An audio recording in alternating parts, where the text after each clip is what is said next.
Good afternoon, everyone. My name is Shanti D. Fonseca, and I'm excited to be taking on a new role here at Madera Unified as an instructional coach. I previously have 8 years teaching within the classroom, primarily in 5th and 6th grade classrooms. I enjoy the 5th and 6th grade age because the kids are relatable, they're fun to talk to, can be challenging at times, but I also appreciate the Common Core state standards in math and social studies for those grades. My personal time, I enjoy spending time with my one daughter. She's 21 years old, so it's a fun age for her and I to hang out together. I enjoy spending time in nature, hiking as often as possible, and staying active by going to the gym as well. I am both nervous and excited to take on this role. I'm excited because I know I have an amazing team of colleagues that are going to support me along the way. I'm nervous because I know I'm going to make many mistakes. It is within this practice that I really embody a growth mindset. My leadership style primarily focuses on coaching. Within coaching, I like to support teachers, build relationships, ensure trust and responsibilities of one another, and work collaboratively towards the overarching goal of the success of our students. I think it's important to celebrate our successes and think forward.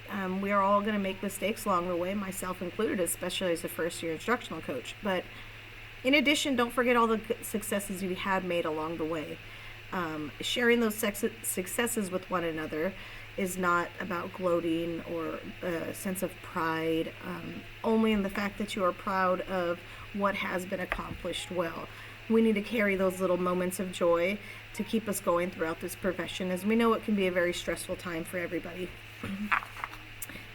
I envision a learning community where every educator is empowered to innovate, reflect, and to continuously improve.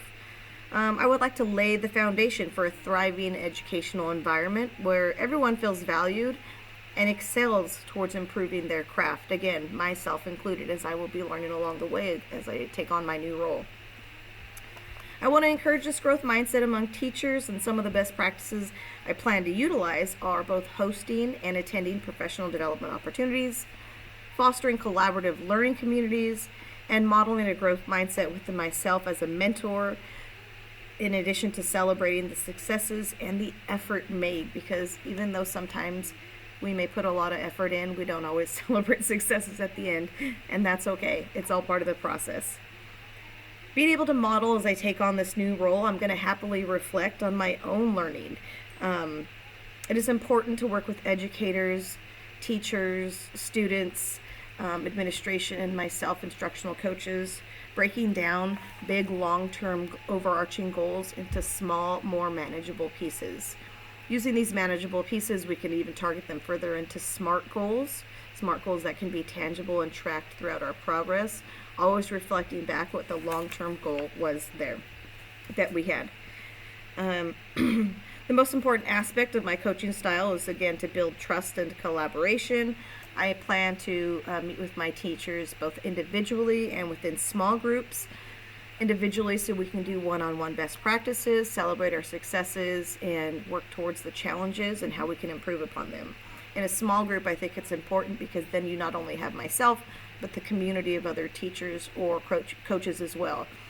Often we all have the same challenges we're facing within the classroom, whether it be behavior management or lack of learning or attendance issues or home life. That's often seen across the board, and to hone in on those challenges individually, a person, an educator can take that on, and it can be a very challenging and stressful time. When we build this community, we're able to talk with one another,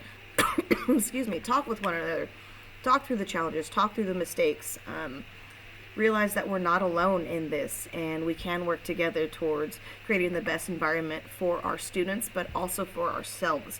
Because as we see ourselves and improve upon ourselves, our students are going to see that in us as well and take that upon them to continually working on their improvement as well, whether it be academically, socially, behaviorally, or otherwise.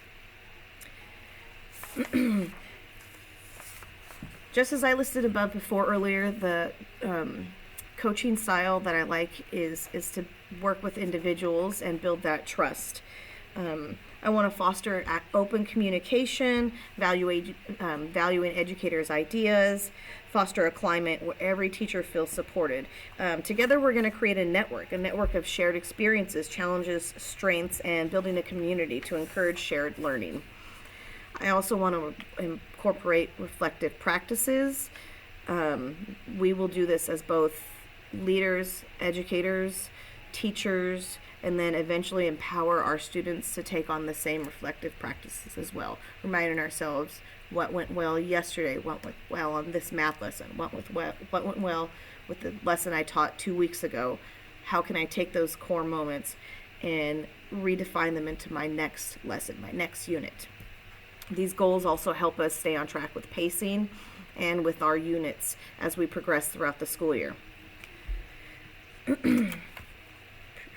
With all the items I listed above, and as I continue to learn alongside the team of coaches and teachers, I will work towards teacher empowerment, autonomy, because you are the experts in your classroom, collaborated environments, trusting environments, and the continuous cycle of improvement both within myself, teachers, and ultimately down to our students. Thank you for the time. Thank you for taking the time to get to know me, and I'm excited to work with each and every one of you.